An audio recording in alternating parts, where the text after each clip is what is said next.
You say that all whites are racist. Can you expound on that, please? Any white person who was born, raised, and schooled in the United States of America, if you aren't a racist, you're a miracle. Either that or you decided to educate yourself.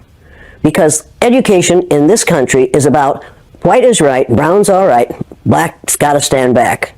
Yellow's mellow, but whites, we educate in a way that says that white males have done all the adventures, have made all the adventures, have done all the discovering, have made all, everything that is good and has been accomplished according to social studies, which is actually anti-social studies, by white males. It's a lie. But we do that in order to maintain the myth of white superiority. The myth of race has to be maintained at all costs in this country. Because if white people have to give up the color of their skin as being something that makes them perfect, what do they have left?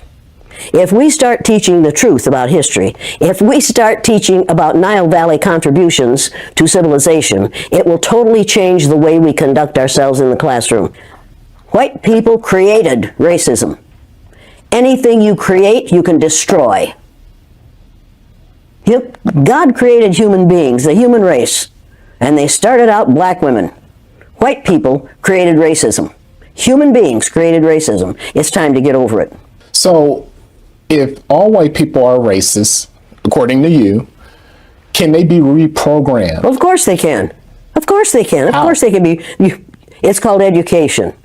I'm an educator. The word educator comes from the root duc dus, which means lead, the prefix e, which means out, the suffix ate, which means the act of, and the suffix or, which means one who does. An educator is one who is engaged in the act of leading people out of ignorance. Now, I know you can change them. The second year I did the blue-eyed, brown-eyed exercise in my classroom, it was filmed by the Canadian Broadcasting Corporation. They gave me a copy of that film. I showed it to my father. My father was about 59 years old at the time. He's been a farmer all his life. He raised six kids, lost one, raised six. Watched that film as a 59-year-old man. When it was over, he stood up, and with tears in his eyes, he took his red handkerchief out of the back pocket of his overalls, his bib overalls, and said, "I wish somebody had taught me that when I was 9 years old." Nobody had dare say to me, "This doesn't work. This is too harsh. This isn't necessary. You can't teach an old dog new tricks," because they're wrong. You can teach an old dog new tricks. You can teach people to give up the myth of racism. Somebody taught the Greeks to give up the myth that the sun was a god in a golden chariot that went across the sky every morning. They believed that for hundreds of years. We have believed the myth of 3 or 4 races, different races in this country, for long enough. 572 years or something like that is enough of that. It was a lie to begin with, and it's a lie. Oh yeah, in 30 years, white people will have found out that they have no choice but to get along with those who are different from themselves. I'm not willing. I'd love to wait, but I can't. At my age, I'm not going to be here in 30 years. But we could change this situation if we chose to. You want to talk about forgiveness? You want to talk about changing this thing? I cannot understand how Japanese people can stand the sight of any of us, and yet they do.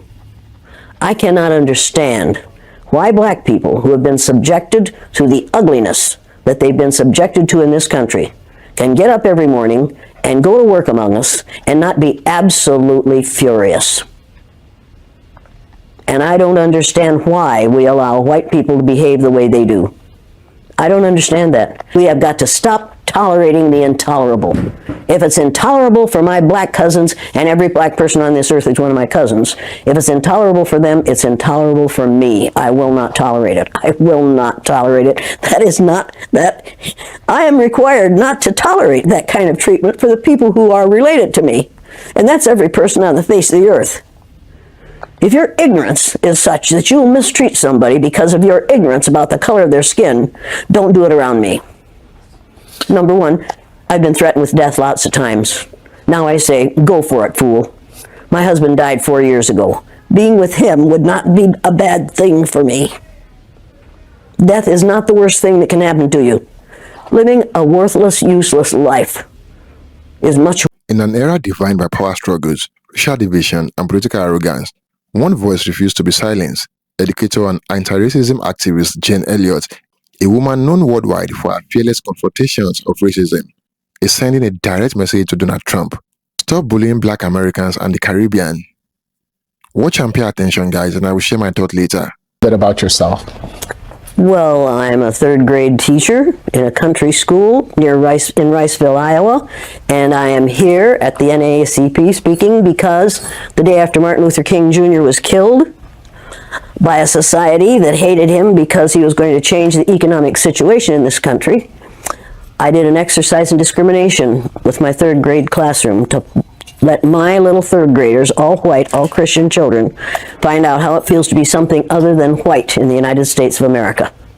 I split them according to the color of their eyes and treated those who had their own color eyes for the day the way we have traditionally treated blacks, Native Americans, Asians, all those Jews, all those who are different in appearance or in religion.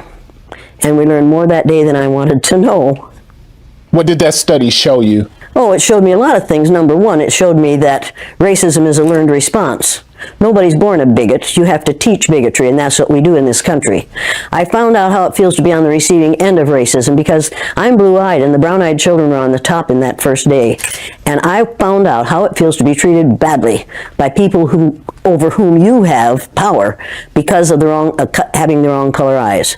I found out how it feels to be subjected to unbelievable and unreal discrimination because of a physical characteristic over which I had no control. I thought I knew about racism. I thought I knew about child psychology. I knew nothing. All I knew was what I had learned in school. And what I had learned in school was not education. What I got in school wasn't education. It was indoctrination.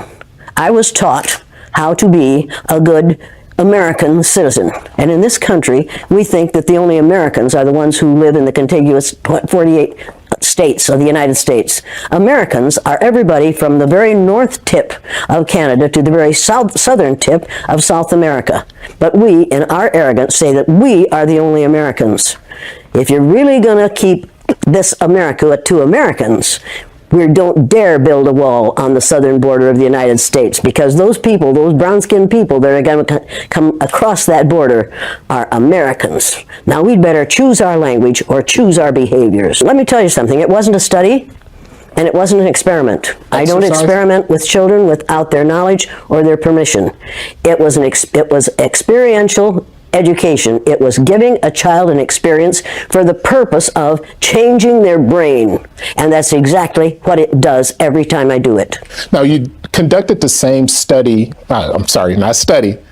exercise with adults. Oh, yeah. Oh, yeah. And is it any different between the children and the adults? Adults get more violent. I've been hit several times by white males, angry white males. I've had a knife pulled on me. They ran me out of Uniontown, Pennsylvania at midnight one night, 3 carloads of blacks did, to get me out of town because the teachers that I put through the exercise in a very limited way were so angry that they called the superintendent in the afternoon and said, if you don't get that bitch out of town, we're going to kill her. So they got me out of town. First time I've been scared. And the last time I've been scared. Because I found out that day that they could kill me, but they couldn't kill the idea. Victor Hugo said, no force on earth can stop an idea whose time has come. The idea of one race, the human race, is an idea whose time has come. We are not going to be able to stop it no matter what they do. They can elect Trump after Trump after Trump, and that will not stop the idea that there's only one race on the face of the earth. It's the human race, and we are all members of it. You and I are cousins. Now, if you don't like being my cousin, that's too bad for you. But we are all in the same family. We are members of the family of man. You say that all whites are racist. Can you expound on that, please? Any white person who was born, raised, and schooled in the United States of America, if you aren't a racist, you're a miracle. Either that or you decided to educate yourself. Because education in this country is about white is right, brown's all right, black's got to stand back. Yellow's mellow, but whites, we educate in a way that says that white males have done all the adventures, have made all the adventures, have done all the discovering, have made everything that is good and has been accomplished according to social studies, which is actually anti-social studies, by white males. It's a lie. But we do that in order to maintain the myth of white superiority. The myth of race has to be maintained at all costs in this country. Because if white people have to give up the color of their skin as being something that makes them perfect, what do they have left? If we start teaching the truth about history, if we start teaching about Nile Valley contributions to civilization, it will totally change the way we conduct ourselves in the classroom. It will have to. Columbus didn't discover America. You can't discover a place where people are already living. But we celebrate that every October. It's a lie. We need to get over. We need to stop telling the myths and start telling the truth. So when you tell people that they're racist, and it must have some kind of effect, because most people will say, I'm not racist. I'm not a racist. Why, some of my best friends are black. Right. Yeah, and then you say, name one. Or this one, I don't see color. And when some woman says to me, I don't see color, I say, I knew that. If you saw color, you wouldn't dye your hair that way. Or I say, if you saw color, you wouldn't wear that shirt with those pants. I believe that you don't see color. It's an attempt to deny skin color. And it's an attempt to deny what's wrong with seeing the color of my skin. Is it all right for you to see me kind of pink? That's okay for me. I don't mind. And I suspect that you don't mind being seen the color you are. You have a right to be what you are. And until people in this country and people in this world get it into their heads that the first modern human beings that evolved on this earth were black women. They evolved in sub-Saharan Africa about 280,000 years ago, and every human being on the face of the earth today has the memory of those black women's genetic structure in their genes. Now, we don't want to admit that, but that's the way it is. And as people moved farther and farther from the equator, their bodies produced less and less melanin, so their hair, their skin, and their eyes got lighter. As they moved into the east, they ate a lot of fish and a lot of vegetables, so their skin took on a different tone. I found that out when I was raising little kids. My husband worked in a supermarket. He was the head of the produce department, and they had lots of oranges that they couldn't sell, so he'd bring them home, and I was feeding my kids orange juice like you never saw in your life. They began to have an orange cast to their skin. I thought they had a liver problem. So I took him to the doctor, and she said, what are you feeding these kids? I said, well, lots of orange juice. She said, stop it if you want them to stop being orange.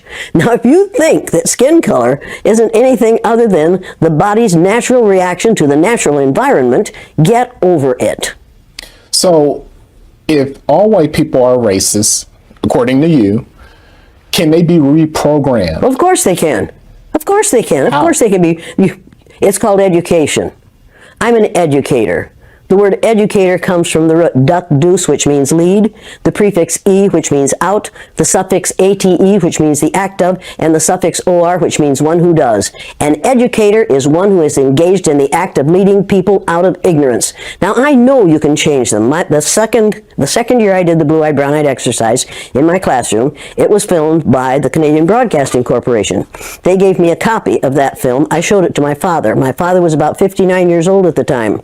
He's been a farmer all his life. He raised six kids, lost one, raised six. Watch that film as a 59-year-old man. When it was over, he stood up, and with tears in his eyes, he took his red handkerchief out of the back pocket of his overalls, his bib overalls, and said, I wish somebody had taught me that when I was 9 years old. Nobody had dare say to me, this doesn't work, this is too harsh, this isn't necessary. You can't teach an old dog new tricks because they're wrong. You can teach an old dog new tricks. You can teach people to give up the myth of racism.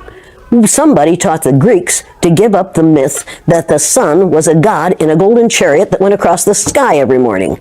They believed that for hundreds of years. We have believed the myth of 3 or 4 races, different races in this country, for long enough. 572 years or something like that is enough of that. It was a lie to begin with, and it's a lie. Now, we often hear about reverse racism now. There's no such thing as reverse racism. There's no such thing as reverse racism. You can only be a racist if you have the power to institutionalize what you're doing to people who are different from you. What we're calling reverse racism is natural reaction to being treated unfairly on the basis of somebody else's ignorance. Now, don't ever let anybody say to you or about anyone around you that people don't like that person because of the color of their skin. That isn't the reason white people don't like people of color. They don't like people of color because they don't understand about skin color. And they don't understand that we all are descendants of somebody who looked like your mother. That's deep. You don't really want to get me started on this because I do want to get you started. I'm really angry about how we are miseducating the American mind. And what I like the most about what you're doing in your exercises is that you come in with a very direct attitude. You even call yourself the B word. Well, but you see, the B word for me is the one that's most often used to refer to me. It used to bother me a lot. For me, the B word is an acronym for being in total control, honey. So, you want to call me that? It'll prove to me that you're out of control. And then I'll whip out my little Lorena Bobbitt fruit knife and take care of it for you. Go on. So is it necessary to strip away all of a white person's power, like in your exercises, in order for them to see the light? Or is there another way It's necessary to do what we do in offices and in the military and in schools and colleges and in hospitals and in community groups all the time. What we do is we become our parent ego. We go into our parent ego state, and that forces all those we're working with into their child ego state. And if you watch our present so-called president, he spends most of his time either in his child or his parent ego state. He never gets into his adult ego state unless he's reading off the teleprompter. And he is such a poor reader that oftentimes he makes mistakes, and then he is instantly in his child ego state right in front of your very eyes. It's absolutely fascinating to watch it happen. Speaking of our president, a lot of people say that racism has risen under him. Anybody who doesn't say that hasn't been paying attention. It absolutely has. I'm getting more hate mail now than I have gotten for years. The kinds of things that are being said in this country today are things that he has said for the last 2 years. He has said them publicly, and he got elected because he said them publicly. We have a group of people in the United States of America who were in response to 8 years of a black man in the White House and the possibility that they might have from 4 to 8 years of a woman in the White House will elect anything that walks and can chew gum at the same time. This last election, as far as I'm concerned, was a direct response to having a black man in the White House for 8 years. And it's time to change the White House to the President's house. This is ridiculous to call the place where the President of the United States lives the White House. It sends the wrong message. It says, I remember when Richard Nixon said to a group of reporters, "I'm trying to save the White House for you white people." That says it all. And at that moment I thought, well, wait a minute. Now this is something that has to be changed, and it has to be changed. Nothing can stop an idea whose time has come. It's time to change the name of the White House to the President's house or the President's residence, which has a nice ring to it, don't you think? With the state of the country being what it is right now, there's a lot of conversations taking place about, let's have a conversation about race. How would a person go about having that conversation? What can they expect to happen in a conversation? Well, the first thing they have to do is not talk about tolerance. I found out the day I was on the bottom in the blue-eyed, brown-eyed exercise with my students. I found out how it feels to be tolerated. I found out that tolerance means put up with, or allow me to be. I don't need your allowance, and I don't need to be tolerated. I want to be valued, recognized, and appreciated. Put your tolerance where the sun doesn't shine. I do not believe in tolerance, because in this country, we tolerate zits when we're little, zits when we're teenagers, hot flashes when we're old, and the flu and bad weather in between. We tolerate ugly things that are going to go away. I don't intend to tolerate anyone. I intend to recognize, appreciate, and value people, not to tolerate them. And I have all kinds of respect for the man who is part of the tolerance group in Atlanta, maybe. I have all kinds of respect for those folks, but we've got to change it from tolerance, because the powerful can tolerate. The powerless have to wait to be tolerated. I have no time for that. I like that. Now I'm going to get lots of angry responses to that one. And I understand that. But I'm reading a book right now. Everybody needs to read this book. It's called, everybody has to read this, everybody that's watching this has to read this book on tyranny. 20 things that we've learned over the last 100 years in this country that have put us in the position we're in now and what we can do about it. Everybody has to read this book. They should read this book first, and then they should read The Myth of Race by Robert Wald Sussman. And once you've read The Myth of Race, you will never, ever again go along with the idea that there are 3 or 4 or 5 different races. It was a lie made up by the people who ran the Spanish Inquisition. And before that, there were different colors, but race had nothing to do. There was only one race, the human race. We made that whole thing up. It's time to get rid of it. We have the power to do that. This country got ready for World War II in about 6 months. And you're telling me that we can't destroy racism? White people created racism. Anything you create, you can destroy. God created human beings, the human race, and they started out black women. White people created racism. Human beings created racism. It's time to get over it. Can we go back 1 second? Sure you can. You criticized President Trump. Did I? One thing that a lot of people have criticized former President Obama on was not speaking out on race enough. Do you think he failed in that? What if he had spoken out enough on race? Imagine what would have happened to him. The man is still alive. Do you remember Dr. Martin Luther King Jr.? Do you remember Malcolm X? Do you remember all those people have been killed not because of the color of their skin, but because of the fear of white people, that someone who isn't white is going to look better, sound better, act better, do better than they do. Mr. Obama was the president of all of us. He wasn't just the president of black people. He was the president of all of us. The man who's there now is and claims to be the president of the people who look like him. When he says, make America great again, what he's really saying is, make America hate again. Human rights activist Jane Elliott. Today, most urban sectors, especially Milwaukee, remains hyper-segregated. Why is it taking so long, or why doesn't it seem like we can move the button on diversity in neighborhoods? Because the people who have the power in this country are the people who have the money. And the people who have the money are going to decide where people live. You need to realize that there are more children attending segregated schools in the United States today than there were previous to Brown versus Board of Education. And that's a fact. You need to realize that it is not the intent of white people to let this situation change in favor of anyone but themselves. And right now, white people are really frightened. If you don't understand the destruction of Planned Parenthood offices, and you don't understand the wall that we're going to build on the southern border of the United States, you haven't read the book, The Birth Dearth by Ben Wattenberg. Ben Wattenberg was a brilliant Jewish man who was a member of the American Enterprise Institute, and he wrote a book, the first paragraph of which says, the main problem confronting the United States today is there aren't enough white babies being born in this country. He was an advisor to presidents of the United States. He wrote the book in 1987. He says if we don't change this and change it rapidly, white people will lose their numerical majority in this country, and this will no longer be a white man's land. Now, I'm not misrepresenting this. I'm telling you exactly, almost exactly what he says. He says there are 3 things we can do to solve this.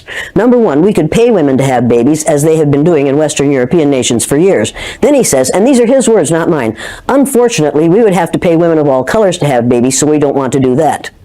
He says the second thing we could do is increase the number of legal immigrants that are allowed into this country every year. Then once again he says, unfortunately, the vast majority of those wanting to come to this country today are people of color, so we don't want to do that. The third thing he says, and women had better pay attention to this, 60% of the fetuses that are aborted every year are white. If we could keep that 60% alive, that would solve our birth dearth. Does that sound like racism to you? And if it doesn't, I want to know why it doesn't. If it doesn't, you don't understand what racism is. And I think it does. When we close Planned Parenthood clinics because we think they're there only for abortion, we need to take another look. They are used for many, many, many things, and many women need the things that they can get from Planned Parenthood clinics. But we are willing to do away with all that good to avoid allowing white women to have control of their own bodies. Now, nobody had better tell one of my daughters or granddaughters what they can do with their body. You haven't that right. Now, it would be interesting if we were as concerned about sperm cells, wouldn't it? I mean, we could take a whole lot of fun out of you boys' lives. Right. A lot of people don't understand the trauma associated with race and racism. Can you talk a little bit about the trauma associated with? The trauma associated with it? Yeah. One of the main traumas is it tells white people that they are superior because of the lack of melanin in their skin. And then they find out suddenly that we've got a black president. That's traumatic. That's where their trauma is. Living a lie, finding out the truth is traumatic. Finding out now, recently, that within 30 years, white people will be in the numerical minority in this country is going to be traumatic. And that's the reason we have to solve this problem, and we have to solve it now. I will ask folks tonight, how many of you black folks want to get even with all white people? And that's what white people are quite certain blacks are going to want to do, is get even with all white people. And nobody will raise their hand, and then I'll say, how many of you want to get even with one or two? Every hand will go up, and you know why, and so do I. White people are scared to death right now, particularly white males. They're scared to death that they are going to lose their power in the future, and they are. But if you want to get ready for the future, if you want to be treated well in the future, treat others well in the present. What we do in the present constructs the future. What we have done in the past, we can learn from that.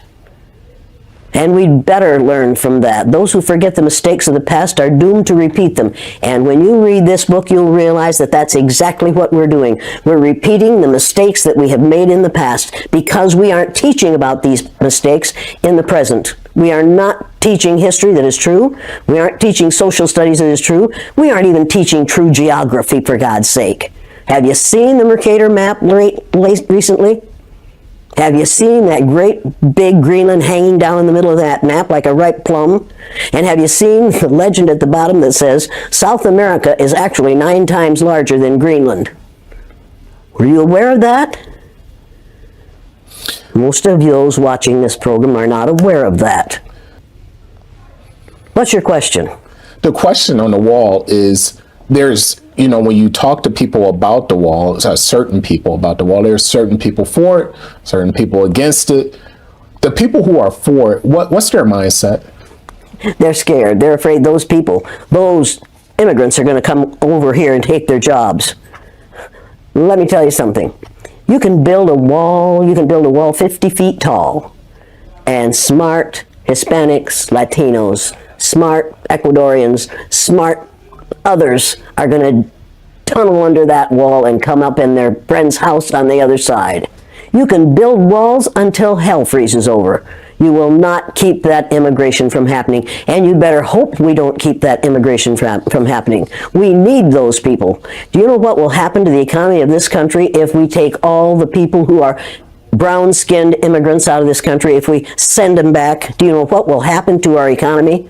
Do you know what will happen to farming in California? Do you know what will happen to the price of your fruit? Do you know how hard it will be to get a good avocado? Do you have any idea what will happen to this country's economy if all those brown-skinned people go back to Mexico? I don't think we do. I don't think people have thought about that because they are being taught not to think. They are using a language. Right now, we are using a language that includes words like extremism and ugly language about people who are different from ourselves. People are listening to those words. They aren't listening to the philosophy behind them. They aren't listening to core principles which this person has none of. Now, just a couple more questions. When we hear, when I hear people say that they're not racist and things like that, and we talk about building racial harmony in this country, I don't think I see it in my lifetime. Can you predict in the near future or far future when we will ever have racial harmony? Oh in this yeah, country? in 30 years, white people will have found out that they have no choice but to get along with those who are different from themselves. I'm not willing. I'd love to wait, but I can't. At my age, I'm not going to be here in 30 years. But we could change this situation if we chose to. During the Second World War, we called the Japanese, and you'll pardon me, but this is what we called them: slant-eyed little yellow. We didn't say that about the Germans. After the war, we rebuilt Germany and Japan, and we get along beautifully with the Japanese. That was in 1945 that we finally won that war. How many years ago was that? Figure that out quickly. I'm not a math person, but... You're not a math person, but you know it wasn't that far. Right. And it didn't take 50 years for us to have peace with the Japanese and the Germans, even though we dropped 2 atomic bombs on Japan. The Japanese hadn't killed 10 million people. Nowhere near that. We didn't drop any bombs on Germany, any atomic bombs on Germany. They were a different kind of people. We couldn't afford to do that. We killed how many Japanese people with 2 atomic bombs? And they forgave us. You want to talk about forgiveness? You want to talk about changing this thing? I cannot understand how Japanese people can stand the sight of any of us, and yet they do. I cannot understand why black people who have been subjected to the ugliness that they've been subjected to in this country can get up every morning and go to work among us and not be absolutely furious. And I don't understand why we allow white people to behave the way they do. I don't understand that. And my 3rd graders, after they'd gone through the exercise, couldn't understand it and wouldn't tolerate it. And when they went up to junior high, and a junior high teacher used the N-word, one of my former students said, "If you're going to use that word, I'm going to go out in the hall until you stop using it, because we don't use that word in this school." That was a 7th grader who told his teacher off. When we have enough students who are willing to confront people who are making racist, sexist, ageist, homophobic statements, we're going to be better off. We have got to stop tolerating the intolerable. If it's intolerable for my black cousins, and every black person on this earth is one of my cousins, if it's intolerable for them, it's intolerable for me. I will not tolerate it. I will not tolerate it. That is not that. I am required not to tolerate that kind of treatment for the people who are related to me. And that's every person on the face of the earth. If your ignorance is such that you will mistreat somebody because of your ignorance about the color of their skin, don't do it around me. Number 1, I've been threatened with death lots of times. Now I say, go for it, fool. My husband died 4 years ago. Being with him would not be a bad thing for me. Death is not the worst thing that can happen to you. Living a worthless, useless... Elliot is no stranger to controversy. Since her groundbreaking Blue Eyes, Brown Eyes experiment in 1968, she has dedicated her life to exposing the truth about racism and how deeply it is woven in the fabric of American society. Now, as Donald Trump rises again, Elliot is warning America and the world that history may be repeating itself. Only this time, the stakes are even higher. During his time in office, Trump's language often sparked outrage, calling African nations shithole countries, dismissing black activists, and using racial tension as political fuel. For many, those words were not just offensive, they were dangerous. And as Trump's influence returned, Elliot says his attitude toward black people, Africa, and the Caribbean sends a chilling signal to the world. You cannot claim to make America great by dividing it, and you cannot call other countries bad just because they are black or brown. That is not leadership, that is bullying.